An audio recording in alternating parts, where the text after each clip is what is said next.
आप शुरू कीजिए। बोलो श्री प्राणनाथ प्यारे की जय। सतगुरु महाराज की जय। सभी सुंदर साथ को प्रणाम जी। निज धाम खिलवत में श्याम श्यामा के संग रोहे, रहते सदा खुशहाल।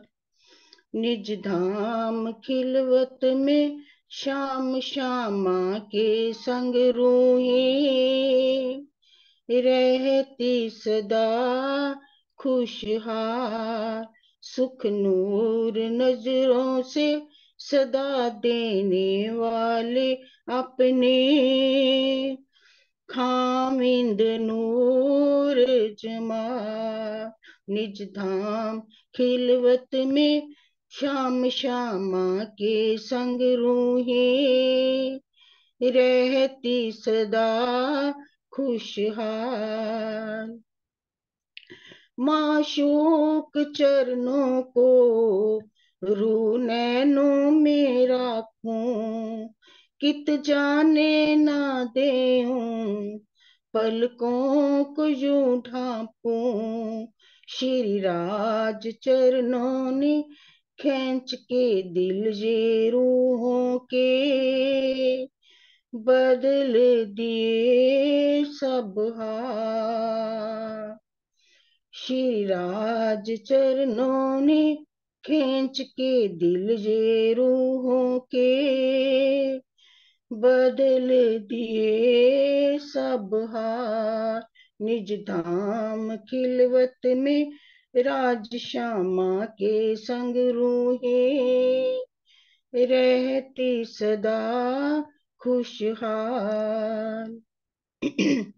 है नूर का सागर महबूब मुखमंडल, अंबार शोभा का अंग इश्क के भीगल।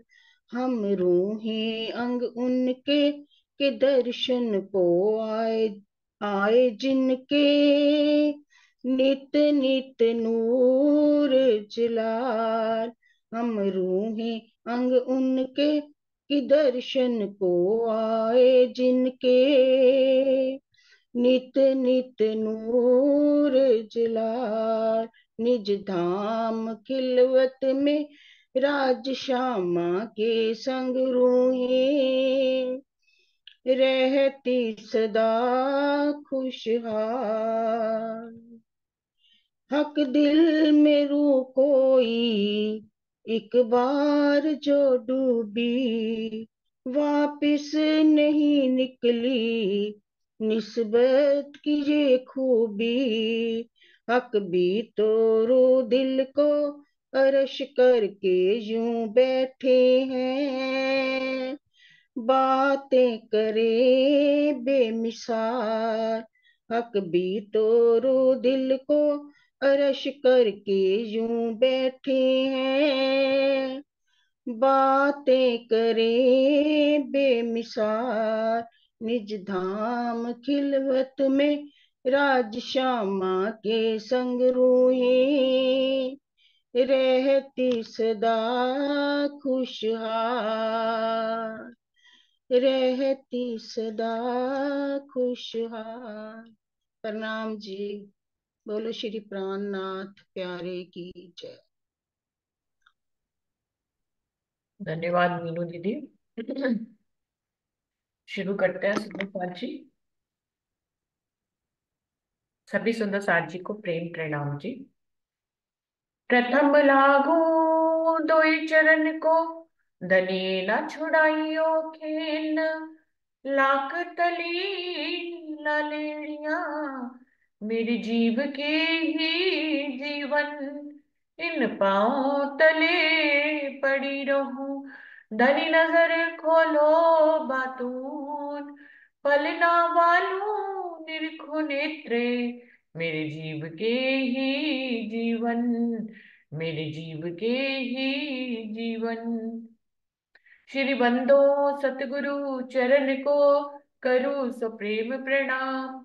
अशुभ हरन मंगल करन धनि श्री देव चंद्र जी नाम। श्री प्राणनाथ निज मूलपति श्री मेहराज सुनाम। तेज कुंवरी श्यामा युगल जी को पल पल करूं प्रणाम। पिया जी को पल पल करूं प्रणाम। सुंदर सा जी मनमोहन रसानंद सागर का पेज नंबर है 85 और आज जो हेडिंग शुरू हो रही है वो है संसार आवर्तन।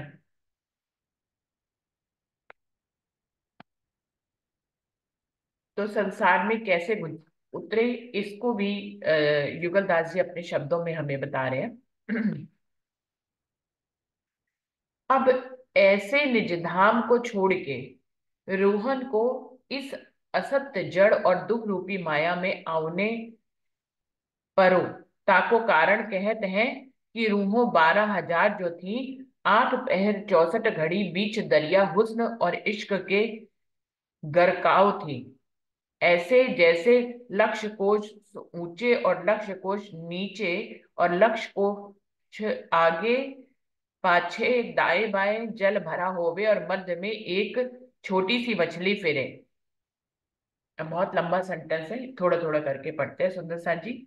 अब वो कह रहे हैं कि जैसे परमधाम का वर्णन हमने अभी तक किया है आपको, अति सुंदर परमधाम जहां पर राजी श्यामा जी रूहें रहती हैं, जहां पर दर दीवारें जमीन आसमान सब चेतन है, और जहां पर मंदिर और झरोके हैं, जहां पर खूब खुशहालियां पशु पक्षी और जवेरों की पुतलियां भी चेतन हैं, जहां पर हर तरफ जो है राज्य का इश्क बरसता रहता है, उनका हुस्न बरसता रहता है, सभी राज्य के स्वरूप है और राज्य ही सबका स्वरूप एक है। तो इस तरह के परमधाम में को छोड़कर परमधाम की रूहें इस दुख रूपी माया में क्यों आ गई, सोचने वाली बात है। जहां इतने सुख में, देखिए दुख को छोड़कर इंसान सुख में जाना चाहे तो समझ में आती है बात, लेकिन सुख को छोड़कर दुख में आ गए हम, ये सबसे बड़े आश्चर्य की बात है। तो कह रहे हैं दुख रूपी माया में आना पड़ा, ताको कारण कहते हैं। उसका कारण वो कह रहे हैं कि मैं बताता हूं कि रूहें 12,000 जो थी वो 8 पहर और 64 घड़ी राज्य के हुस्न और इश्क में ही गरक रहती थी। ऐसे जैसे कि करोड़ों ऊंचे और जैसे लक्ष्य कोश ऊंचे और लक्ष्य कोश नीचे और लक्ष्य कोश आगे लक्ष्य कोश दाएं बाएं जल भरा होवे और मध्य में एक छोटी सी मछली फिरे। वो कह रहे हैं रूहे परमधाम में 8 पैर 64 घड़ी राज्य के इश्क और हुस्न में ऐसे गरक थी जैसे कि एक छोटी मछली ऊपर नीचे दाएं बाएं करोड़ों करोड़ों दूर तक सिर्फ जल से ही, जल के बीच में रहती हो। और एक छोटी सी मछली फिरे, ऐसे रूहें 12,000 बीच दरिया हुस्न इश्क के रहती थी, बिल्कुल ऐसे ही गरक रहती थी जैसे एक मछली अपने दाएं बाएं ऊपर नीचे कहीं पे भी देख ले उसके जल ही जल होता है। ऐसे ही परमधाम की रूहें भी परमधाम में राज्य के इश्क और हुस्न में गरक रहती थी। इनको सिवाय एक के दूसरे वस्तु की खबर ना आती।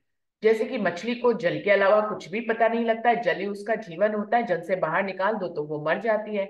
बिल्कुल ऐसे ही परमधाम की रूहें राज्य के इश्क और हुस्न में ऐसी गरक थी कि उनको इसके अलावा कोई दूसरी चीज का पता ही नहीं था, एक ही चीज को वो जानती थी, राज्य, उनका इश्क, उनका हुस्न, बस इसके अलावा तीसरी चीज वो जानती नहीं।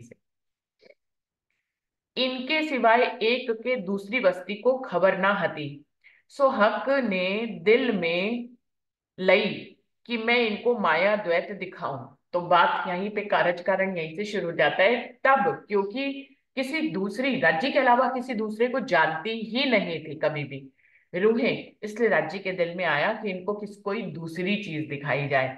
तो हक के दिल में लई कि मैं इनको माया यानी कि द्वैत दिखाऊं, द्वैत की दुनिया दिखाऊं, कोई दूसरी चीज दिखाऊं, क्योंकि ये केशववाद में रहती हैं, सिर्फ मुझे जानती हैं, किसी और को नहीं जानती। तो राजी महाराज ने अपने दिल में ले लिया कि मैं इनको माया दिखाऊं। माया द्वैत दिखाए के जेता कि इनको इश्क स्वाद सुख पहचान हाल है, इससे कोट गुना बढ़ाऊं। हम्म। ये दिखाने का मतलब क्या था? राजी महाराज के दिल की बात बता रहे हैं कि रज्ज ने दिल में ले लिया कि मैं रूहों को द्वैत दिखाता हूँ। क्यों द्वैत दिखाता हूँ? क्योंकि ये जो जिस इश्क को ये जानती हैं, इस समय एट प्रेजेंट जिस इश्क को और मुझे और मेरे स्वरूप को जानती हैं, द्वैत देखकर उसको और गहराई से जान जाएंगी। फिर से पढ़ रही हूं क्या लिखा है। माया द्वैत दिखाए के, जेता की इनको इश्क स्वाद सुख पहचान हाल है। अभी इनको जितना इश्क की पहचान है, जितना सुख की पहचान है, जितना मेरे स्वरूप की पहचान इस समय है, इससे कोट गुना बढ़ाऊं इनकी पहचान को, इनके प्रेम को, इनके इश्क को और अधिक बढ़ाने के लिए। अब परमधाम में तो बढ़ सकता नहीं है, तो एक ही तरीका है कि परमधाम के बाहर लाए। अब परमधाम के बाहर ले आए। राज्य की मंशा क्या थी? वो इस इश्क को और अधिक बढ़ाना चाहते थे।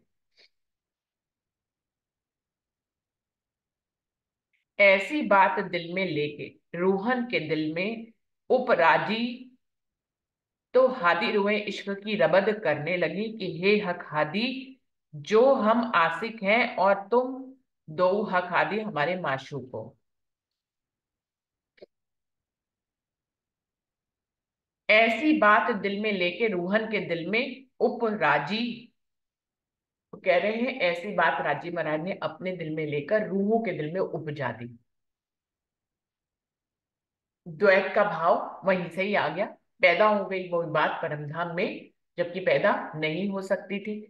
अब उसको इश्क के ही ढंग से पैदा किया जा सकता था, द्वैत के ढंग से तो पैदा किया नहीं जा सकता था। तो इश्क के ही ढंग से इस भाव को पैदा किया गया कि रूहें कैसे खेल में आए। तो हादी रूहें इश्क की रबत करने लग गई। अब श्यामा बरानी और रूहें इश्क का रब्द करने लग गई, क्योंकि राज्य ने अपने दिल में ले लिया था उनको द्वैत में लाने का। तो श्यामा बरानी और रूहें इश्क का रबद राज्य से करने लग गई। कैसे? कि हे हक हादी, जो हम आशिक हैं और तुम दो हक हादी हमारे माशूक। और रूहें कहने लगी कि राजी महाराज, हम तो आपके भी आशिक है, श्यामा बरानी के भी आशिक है, और आप राजी श्यामा जी हमारे माशूक हो, और मैं तुम दोनों की आशिक हूं। और मैं, मतलब रूहें कह रही हैं कि मैं आप दोनों की आशिक हूं। तब हक ने हादी रूहों से कहा कि तुम जो दोनों कहती हो सो भले कहती हो, पर तुम हादी रूहें मेरे माशूक हो और मैं तुम दोनों का आशिक हूं। राजी महाराज ने उनसे रबत के कारण आगे से कहा कि तुम लोग जो कह रही हो कहती रहो, तुम लोग जो समझ रही हो समझती रहो, पर वास्तविकता तो ये है कि मैं तुम्हारा आशिक हूं और तुम श्यामा महारानी और रूहें मेरी माशूक हैं। इन विध से रब्द होते बहुत मुद्दत बीती, दमदम घड़ी घड़ी जब हक अपनी कहे, तब हादी अपनी कहे अपनी बोली।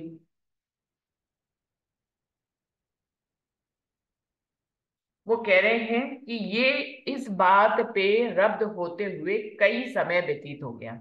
इन विध से रब्द होते बहुत मुद्दत बीती, बहुत समय बीत गया। हर दम, हर पल, हर घड़ी रागी जब भी अपनी बात कहे, श्यामा जी अपनी कह दें।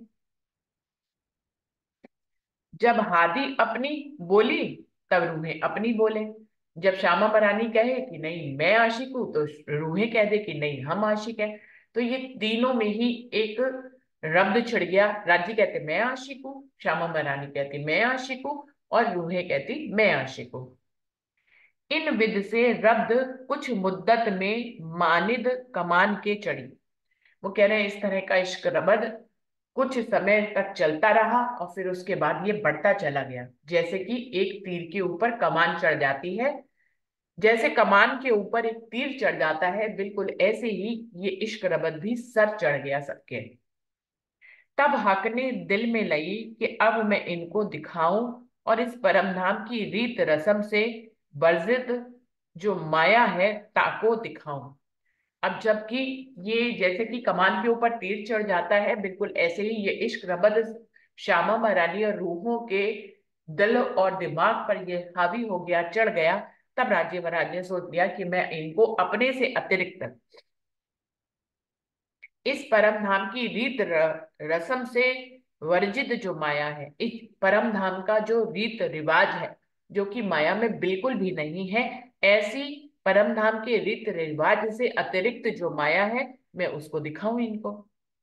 ताही समय अक्षर ब्रह्म मुजरे को आए, ताही छिन हकने रूहन के दिल में उपजाई। और कह रहे हैं दोनों बातें एक साथ हुई। जिस समय अक्षर ब्रह्म राज्य का दर्शन करने आए, उसी समय रूहों के दिल में राजी महाराज ने माया देखने की बात उपजा दी। सो रूहें पूर्ण ब्रह्म को पूछने लगी कि हे माशूक जी, ये जो नित्य प्रत मुजरे को आवत है, सो ये कौन है? अब जब रूहों के दिल में उसी समय उपजाया जबकि अक्षर ब्रह्म के दर्शन करने आते हैं, तो रूहें पूछने लगी कि हे राजी महाराज, ये जो नित्य प्रति आपके दर्शन करने के लिए आते हैं, सो ये कौन है और इनका क्या नाम है, और ये कौन लीला करत है? कि ये कौन है और इनका क्या नाम है और ये कौन सी लीला करते हैं? तब श्री राज जी ने कही कि ये मेरी ही अंग है। तब राजी महाराज ने जवाब दिया कि इनको अलग ना समझे, ये मेरा ही अंग है। इनको अक्षर ब्रह्म नाम है और अपने धाम में बाल लीला करत रहते हैं।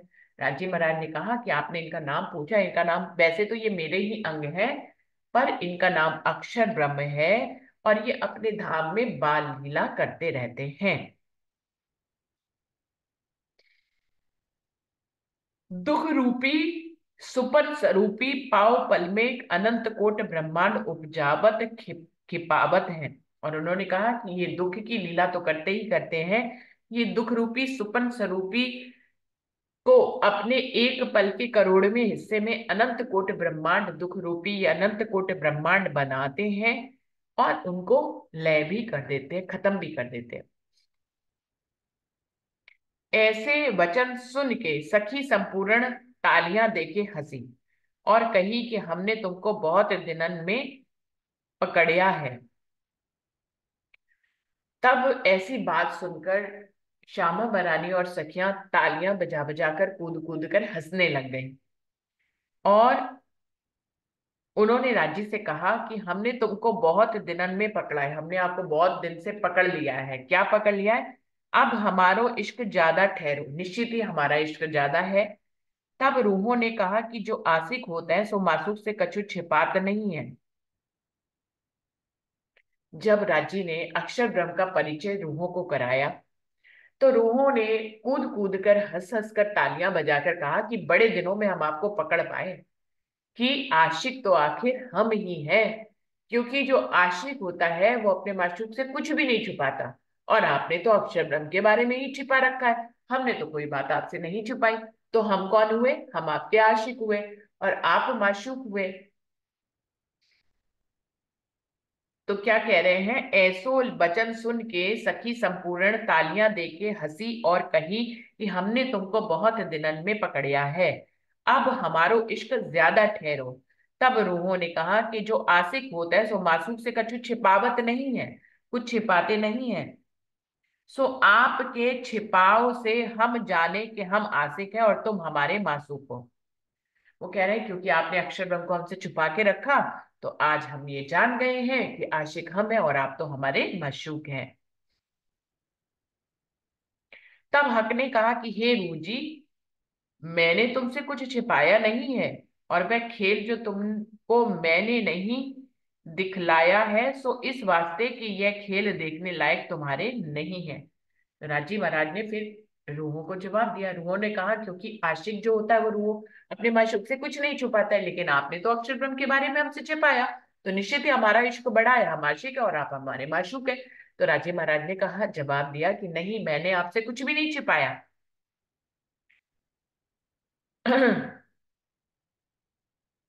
मैंने तुमसे कुछ छिपाया नहीं है, और ये जो खेल तुमको मैंने नहीं दिखलाया है, ये जो अक्षर ब्रह्म द्वारा बनाया जाने वाला खेल जो मैंने तुमको अभी तक नहीं दिखाया है, उसका कारण ये है कि ये खेल देखने के, तुम्हारे देखने के लायक ही नहीं है। दुख है और महादुख है, यह इश्क तुम्हारे बीच इस खेल के उड़ जाएगा। उन्होंने कहा ये जो खेल मैंने तुम्हें नहीं दिखाया, ये तुम्हारे देखने के काबिल नहीं है, क्योंकि ये दुख रूपी खेल है। और दुख भी नहीं, यहाँ पर महा महा दुख है। और जब तुम इस दुख को देखोगे तो तुम्हारा जो ये परम धाम वाला इश्क है, ये पल भर के लिए भी तुम्हारे पास नहीं रहेगा। यह इश्क तुम्हारो बीच उस खेल के उड़ जाएगा। ये खेल के बीच में जब तुम्हारी नजर जाएगी तो ये जो तुम्हारा परम धाम वाला इश्क है ये कहीं उड़ जाएगा। मुझे और आपको इस परम धाम को भी मुतलक भूल जाओगी।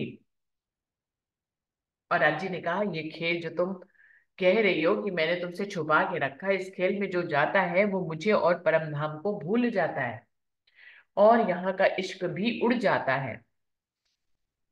मुझे और आपको इस परम धाम को भी मुतलक भूल जाओगी। तुम मुझे तो भूलोगी, अपने आप को भूल जाओगी और इस परम धाम को भी भूल जाओगी। ऐसी बात सुन के रूहों को कोट गुना उमंग कुछ रंग पैदा हुआ और कही कि हे माशूक जी।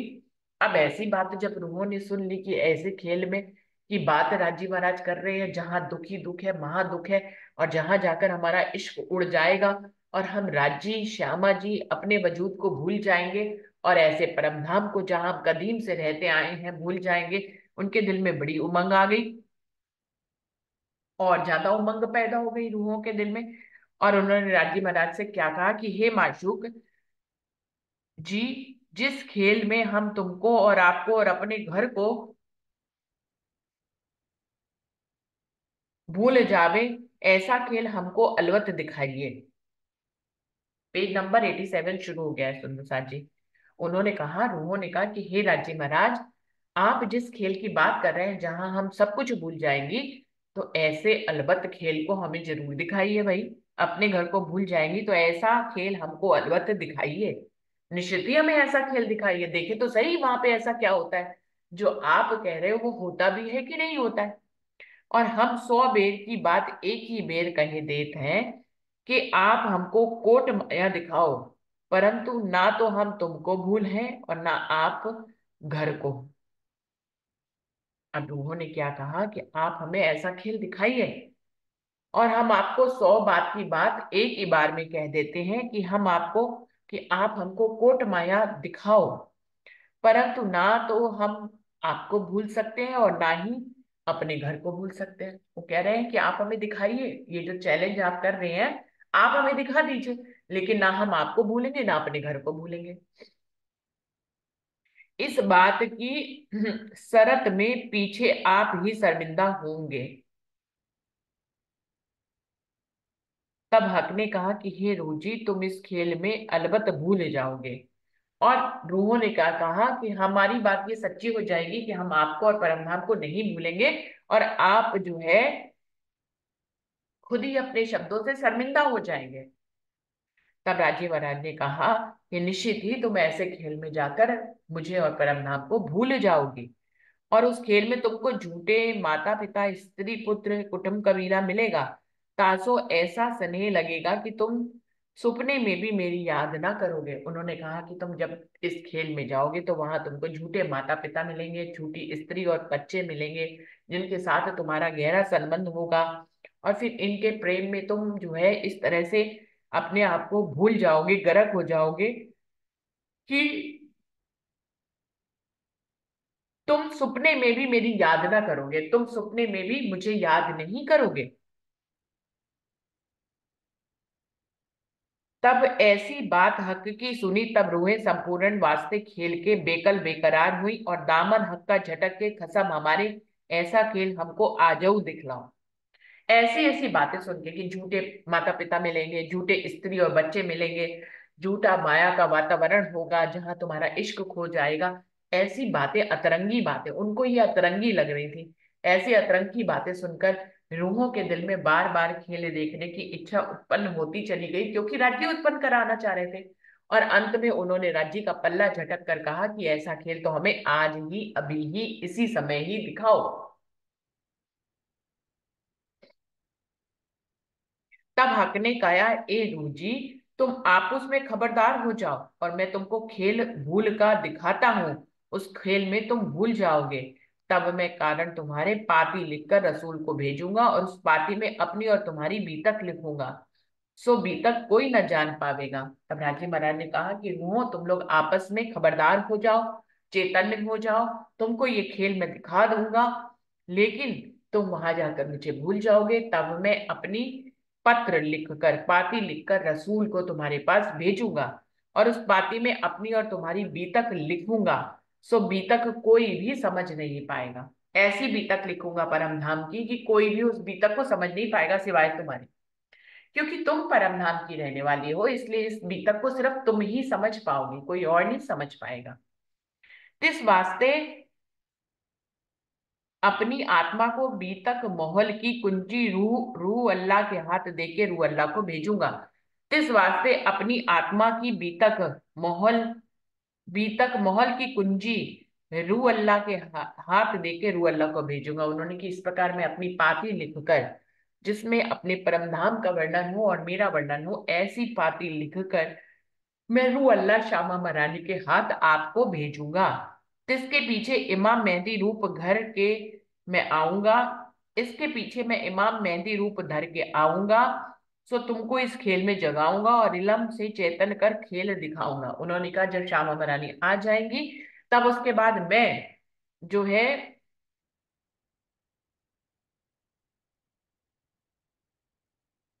मेहंदी रूप बनकर आऊंगा। तब उसके बाद मैं मेहंदी रूप बनकर आऊंगा। सो तुमको खेल में से जगाऊंगा और इलम से चैतन्य करके खेल दिखाऊंगा।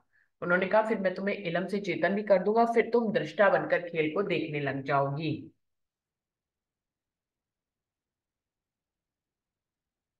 तिस पीछे परमधाम में उठाऊंगा। उसके बाद वो कह रहे हैं कि जब तुम चेतन हो जाओगी तो मैं तुम्हें परमधाम में भी उठा लूंगा और तीन ब्रह्मांड दिखाऊंगा। इस प्रकार मैं तुम्हें झूठे खेल के तीन ब्रह्मांड दिखाऊंगा। श्री राज ने अक्षर ब्रह्म के दिल में उपजाई, सो अक्षर ब्रह्म को इच्छा उपजी कि श्री राज जी हाथी रूहों से कैसा प्यार करती हैं। उसके बाद जब ये सब कुछ निश्चित हो गया कि अब के रूहों को खेल में जाना है, तो राजी महाराज ने अक्षर ब्रह्म के दिल में उपजा दिया। सो अक्षर ब्रह्म की इच्छा उपजो कि राजी श्री हादी रूहों से कैसा प्यार रखती हैं। तब उन्होंने अक्षर ब्रह्म के हृदय में क्या उपजा दिया कि वो उन्होंने श्यामा महारानी और रूहों को देख लिया, तो उनके दिल में यह भाव पैदा हो गया कि राजी श्यामा जी और रूहों का आपस में क्या रिश्ता है, वो आपस में कैसा प्यार करते हैं, और मैं दर्शन रूहों को पाऊं। और उन्होंने ये भी अपने मन में इच्छा रख ली कि मैं परमधाम की रूहों का दर्शन भी प्राप्त करना चाहता हूँ। ऐसी विध सो जब साम सामी मनोरथ प्रगटे और मैं दर्शन रूह को पाऊं। ऐसी विध जो ऐसी विध सो जब साम सामी मनोरथ प्रगटे, तब श्री राज जी सखियन को लेके तीसरी भूम से 4 घड़ी दिन रहे, तले की भूम में मूल मिलावा में आन बैठे, तीसरे पहर में 4 घड़ी दिन रह लो रबद भई।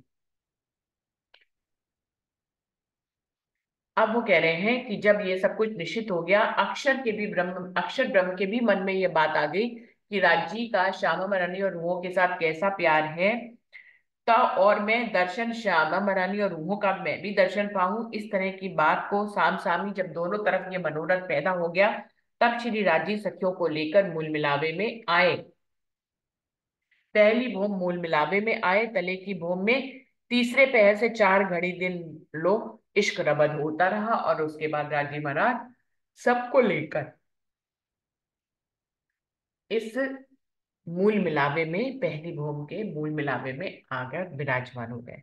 अब वो कह रहे हैं कि मैं आपको मूल मिलावे का के बारे में बता देता हूँ। पेज नंबर 88 है सुंदर साची। अब मूल मिलावे का चबूतरा कैसा है कि 64 मंदिर की गिरद है और 64 ही थंब गिरद्वाए किनार पर लगे हैं। अब वो कह रहे हैं मूल मिलावा कैसा है कि मूल मिलावे का चबूतरा कैसा है कि 64 मंदिर की गिरद है, उसकी गोलाई जो है वो 64 मंदिर की है और 64 ही थंब किनारे पर लगे हुए हैं।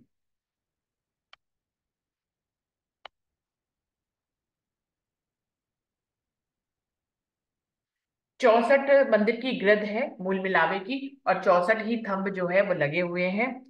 और 16 थंब क्या कठेड़ा है, और 16 थंबों के बीच में 16 16 मंदिर के बाद एक एक दरवाजा है चारों दिशाओं में। तो 16 मंदिरों के बीच में कठेड़ा भी लगा हुआ है।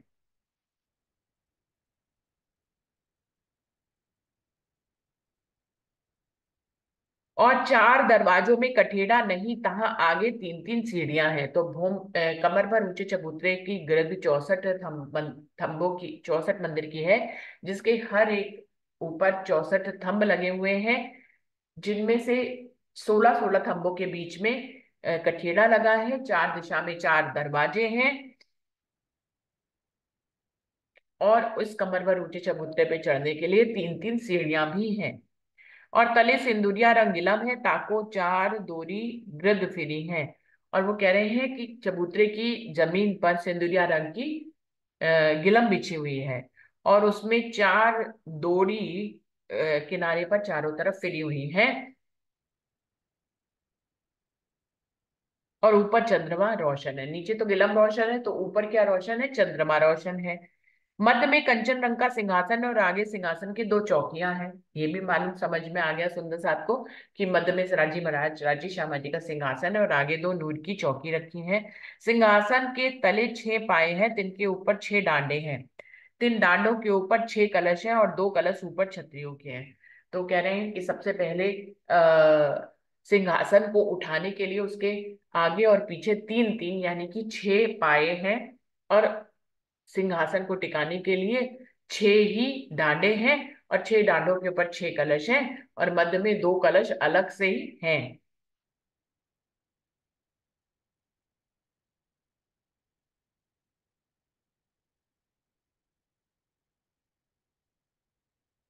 चबूतरा की किनार से मंदिर भर चल के एक हाथ 64 थंबों की फिरी है।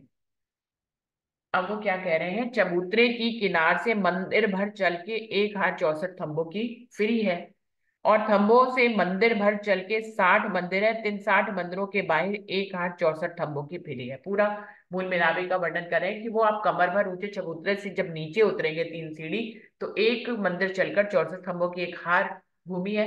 उसके बाद फिर आप एक मंदिर चलेंगे तो मंदिरों की एक हार भूमि है। और फिर उस मंदिर से भी आप बाहर आएंगे तो बाहर भी एक थंबों की हार फिरी हुई है।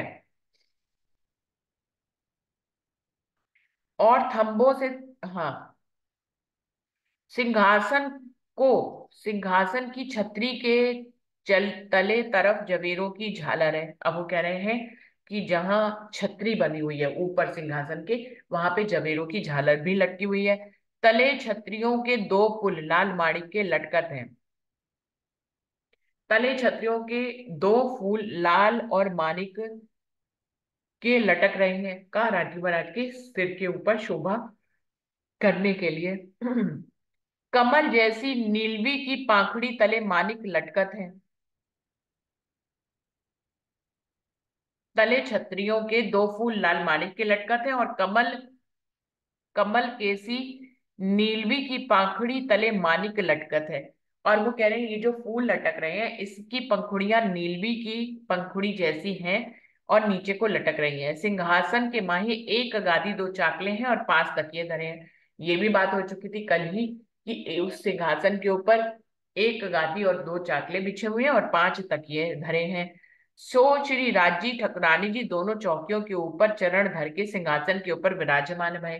अब राजी श्यामा जी चौकियों के ऊपर अपने चरण रख के मध्य में सिंहासन पर विराजमान हो गए, और रूहे 12,000 दाढ़ी की कलियों की भांति सिंहासन के घेर के विराजमान भई। और सभी सखियां जो है राजी के चरण कमल पकड़कर दाढ़ी की कलियों की तरह पूरे मूल मिलावे में विराजमान हो गई, और आपस में खबरदारी कर लई कि हे सखी, श्री राज जी अपने को भूलन को खेल दिखावत है। और आपस में बातें क्या करने लग गई? खबरदारी करने लग गई, क्योंकि राजी ने कहा ना तुम लोग खबरदार हो जाओ, तो खबरदार होने लग गई। क्या कहने लग गई? शुरू करती हूँ। तो ये राज्य आपस में खबरदारी करने लग गई रूहें, कि राजी महाराज हमें एक ऐसे भूलने वाले खेल में ले जा रहे हैं, जो जो तय भूल है तो मैं तो को चेतन कर दूंगी, और जो तू भूले तो मैं तो तय मो को चेतन चेताए दीजो। ऐसी मसलहत करके बैठ गई। तो राजी महाराज से आपस में रूहें दाढ़ी की कलियों की तरह राजी के चरण कमल पकड़ के बैठ गई और कहने लग गई कि हमें राजी भुलाने वाले खेल में ले जा रहे हैं, जैसे मैं भूलूं तो तू मुझे जगा देना, तू भूलेगी तो मैं तुझे जगा दूंगी। इस तरह से हम राजी को हराएंगे, हम राजी की बात को सच्ची नहीं होने देंगे, हम भूलेंगे नहीं वहां पर। और देखिए सुंदर साथ जी क्या हो गया, आखिरकार राजी की ही बातें सच्ची हुई। हम सब भूल गए और राजी महाराज को भूल गए, परम नाम को भूल गए। आज हम चितवनी करते हैं, हम लगाते हैं, हमारी लगती नहीं है। राजी दिखते नहीं है, परम नाम दिखता नहीं है। दिखता भी तो है तो जुगलदास जी की नजर से दिखता है या फिर इंद्रावती की नजर से दिखता है। इंद्रावती ने जैसा वर्णन किया हम उस वर्णन से देखते हैं, युगलदास जी ने जैसा वर्णन किया हम उनके वर्णन से देखते हैं। उससे भी हमें संतुष्टि नहीं होती है, हम उसको बार बार पढ़ते हैं, देखते हैं, फिर भी हमें संतुष्टि नहीं होती सुंदर साथ जी। क्योंकि हमें ऐसा लगता है कि हम डायरेक्ट नहीं देख पा रहे हैं, है ना। सबके साथ यही समस्या है कि सब लोग कहते हैं कि हम चाहे जुगल दास जी के वर्णन से चलें, चाहे लाल दास जी के वर्णन से चलें, चाहे हम इंद्रावती के वर्णन से चलें, हम चलते तो हैं पर हम देख भी लेते हैं, हम चितवनी भी करते हैं, हमें एहसास भी होता है कि हमें वहां का कुछ दिखाई दे रहा है, समझ आ रहा है, या कुछ भी समझ लीजिए, भावों से ही हम चाहे चलते हों, लेकिन संतुष्टि नहीं है। और बात सारी अगर संतुष्टि की आए तो संतुष्टि तो फिर काल माया के ब्रह्मांड में है भी नहीं सुंदर साथ जी। आपको कितनी भी चीजें मिल जाएं आप संतुष्ट नहीं होते हैं। तो हम जब चितवनी पे बैठते हैं, हम सबका एक ही समस्या है कि हमें वो साक्षात की तरह नहीं दिखाई देता है, हमें वो कल्पना की तरह दिखाई देता है, हमें भावों की तरह दिखाई देता है, हमें विचारों की तरह दिखाई देता है, हमें इलम की तरह दिखाई देता है, लेकिन हमें साक्षात नहीं दिखाई देता है। तो ये सुंदर साथ के भाव हैं जो मैं यहाँ पे बता रही हूँ कि हर किसी का अपना अनुभव है चितवनी को लेकर। वो कहते हैं कि हाँ हमें दिखता है, ऐसा नहीं है कि हमें नहीं दिखता है, हमें महसूस भी होता है। कैसा महसूस होता है, हम विचारों में चलते हैं तो हमें विचारों से महसूस होता है, हम कल्पना से चलते हैं हमें कल्पना की तरह महसूस होता है, तो हमें प्रेम के भाव से चलते तो प्रेम के भाव से भी दिखता है, लेकिन साक्षात नहीं दिखता, डायरेक्ट नहीं दिखता। हमें लगता है कि कुछ कमी रहती है हमारे देखने में, इसीलिए हम संतुष्ट नहीं होते हैं, रोज रोज चितवनी करने पे भी संतुष्ट नहीं हो पाते हैं। तो सुंदर साथी संतुष्टि इस ब्रह्मांड में है भी नहीं। पता नहीं राजी कैसे हमें दिखाना चाहते हैं, इंद्रावती के माध्यम से दिखाना चाहते हैं, युगलदास जी के माध्यम से दिखाना चाहते हैं, या हमें हमारी कल्पना के माध्यम से दिखाना चाहते हैं। ये तो बात राज्य के ही दिल में है, राज्य ही जाने। हम तो अपना प्रयास ही करते रहते हैं, बाकी तो राज्य के दिल पे छोड़ रखा है। जो राज्य ने दिल में ले रखा है रूहों को वही दिखाई देगा, उससे ज्यादा रूहें हम सब रूहें न पा सकती हैं, न जान सकती हैं। तो राजी अगर हमें जनाने के लिए लाए हैं यहाँ पर, अपने परम धाम के बारे में बताने के लिए लाए हैं, तो हम जान रहे हैं राजी हमें